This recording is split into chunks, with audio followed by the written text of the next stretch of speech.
everyone, Chelsea O Studio here, and today I have 5 tips for you guys about using watercolors.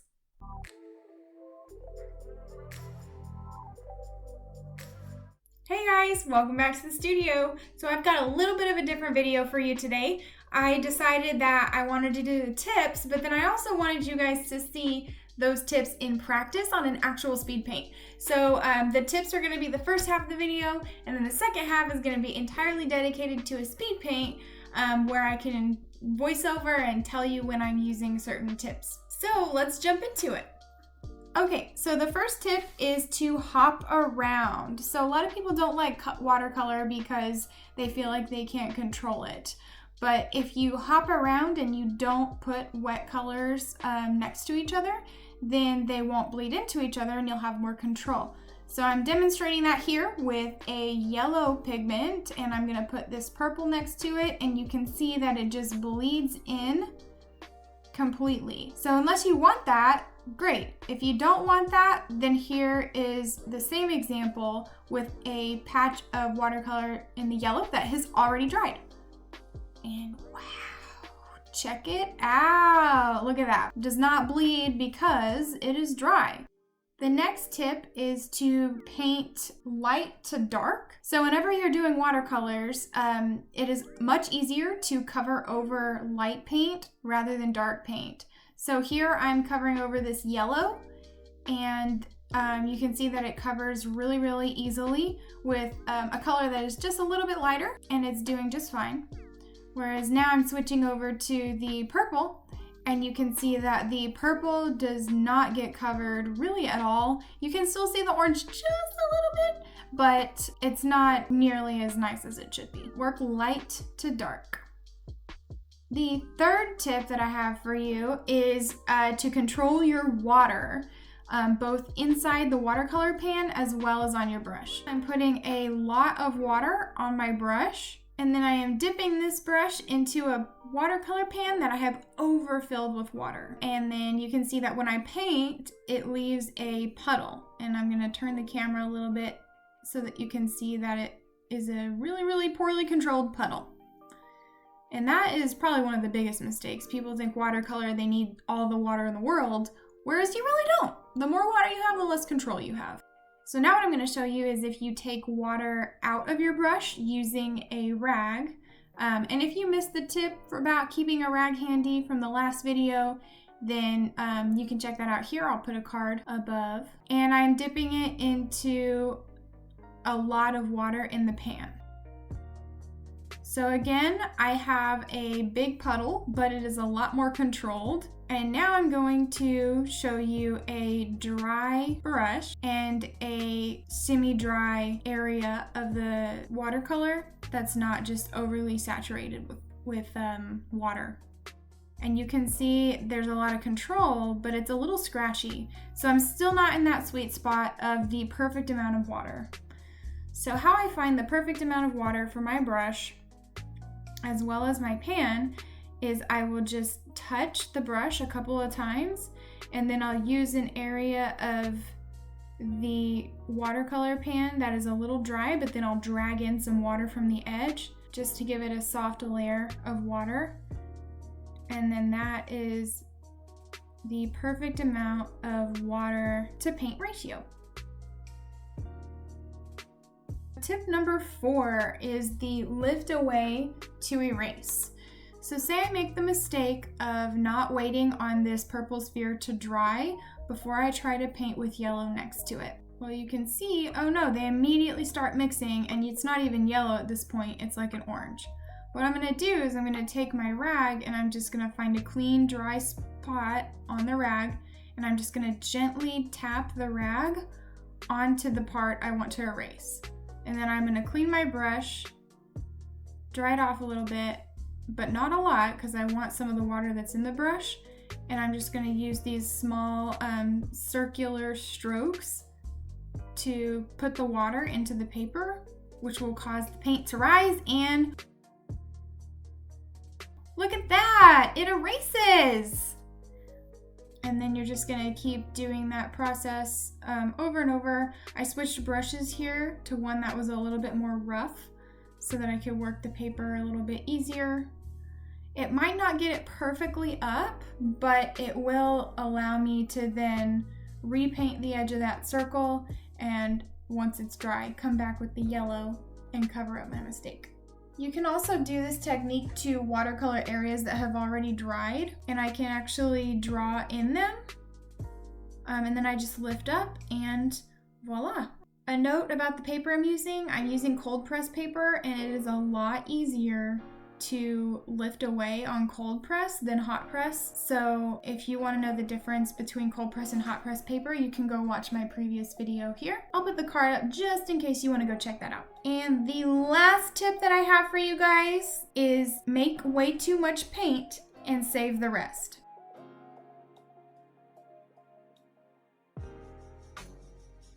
I have this watercolor palette underneath that has a lot of these little reservoirs, and it's great because I can mix as much of this paint as I want, and I will be able to put in one of these reservoirs and reuse it in the future.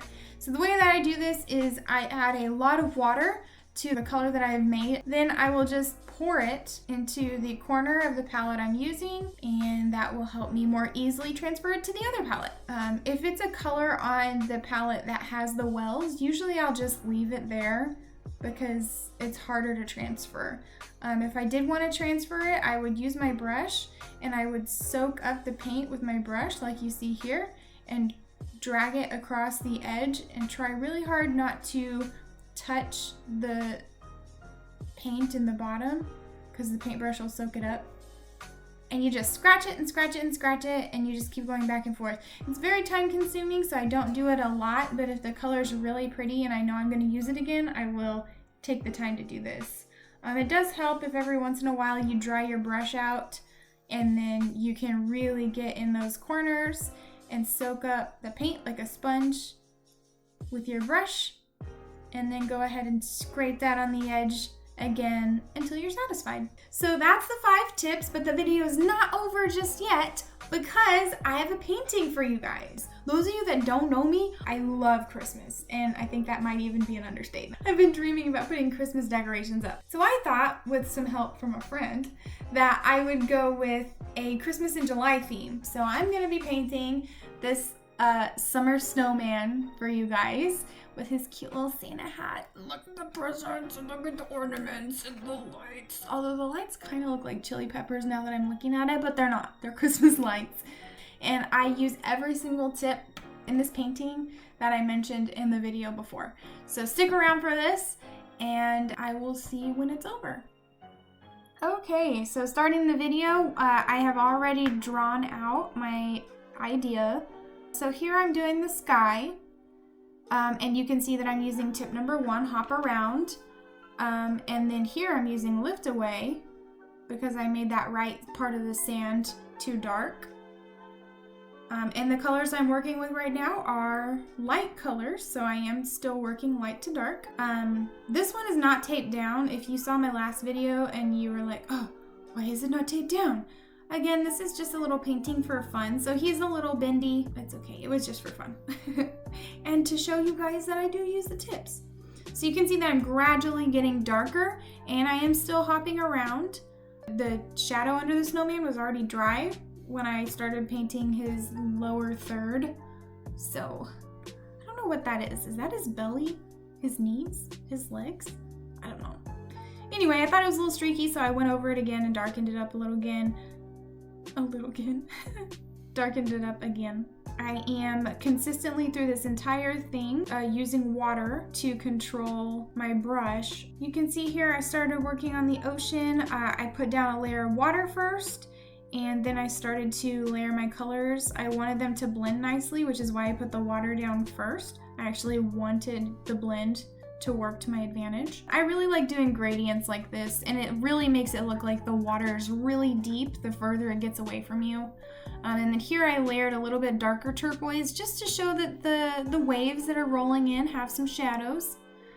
Normally I would spend a lot more time on a painting, but since this was just for this video, I didn't spend as much time on it as I normally would, which is probably why it's a little more expressive. It's not as realistic as I usually go with a painting. And then here I'm putting in a little darker tan for the sand, making it look like it's a little bumpy. I think I overdid it a little bit, but once I start adding the line work at the end, it doesn't look as bad. And then you can see that I changed from light brown to dark brown in the shadow for the same effect of bumpy sand that's covered in footprints. As far as the fifth tip that you haven't seen yet, I did make way too much paint. I made way too much sand color paint, and that's what I showed you earlier that I saved. And then I chose a really, really dark brown for the stick of the umbrella. I went in with a red. This was super satisfying. Oh my gosh. And the lights themselves have masking fluid on them, which I'm going to talk about in next week's video, so stick around for that. You can hit that notification bell if you want to learn about masking fluid or about anything else that's coming up.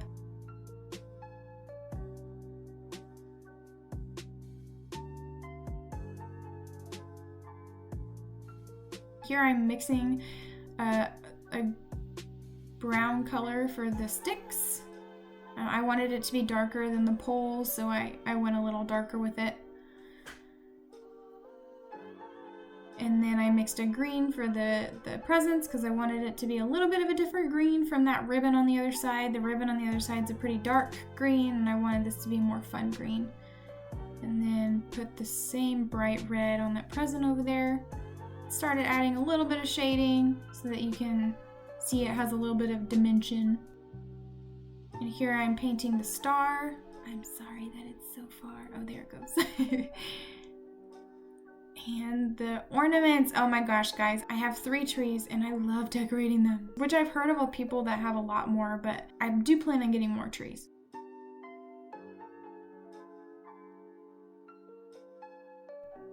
So I put the green and the red on the other sections of the umbrella. And then jump back down. See, I'm hopping around, letting those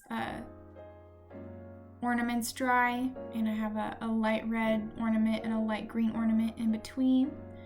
Now I'm painting those shades because he's a super cool summertime snowman. And then adding some gray fuzziness to the Santa hat. Putting another layer of green just to give it a little bit more depth. And now I'm using a rubber cement eraser to get the masking fluid off and painting the Christmas lights.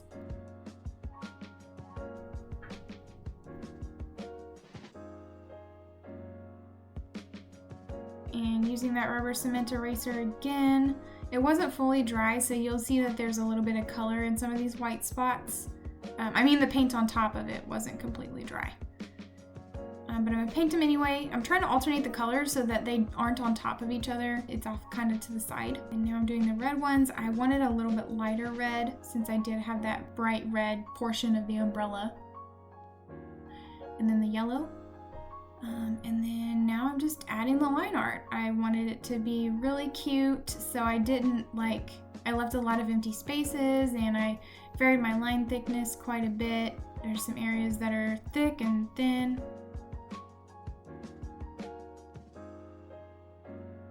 Man, they really do look like chili peppers. Here I'm trying to find a white pen that works. And I found one, adding all those shines. It started to not work anymore once I got to the water, but it's fine. And there you have it. A snowman on the beach in July. Isn't he so cute? Like, I wish I was on that beach with that snowman. I want to go to the beach and build a snowman. Let's go, guys. Let's make a trip out of it. Snowman Beach. Whoop whoop. Thank you all so much for subscribing. I really, really appreciate it. I've been wanting to do this channel for a really long time, and I never got myself to do it. I finally have, and I've been super consistent, which is a big surprise to me because, like, you know, I said in my last video, super lazy. So if you like the video, like and subscribe down below. You can tell me what your favorite holiday is in the comments. That sounds like fun. If you want to buy any of my artwork, you can visit my website at chelseaostudio.com. I have prints, stickers, and a lot of original artworks available over there. And another great thing I have, which is my baby, and I started it in January and I just love it so much, and that is my print club. For $15 a month, you get a 5x7 print, a new one every single month, of a new artwork, my latest one, and then a 3-inch vinyl sticker, as well as one of these cool O Studio Print Club membership stickers.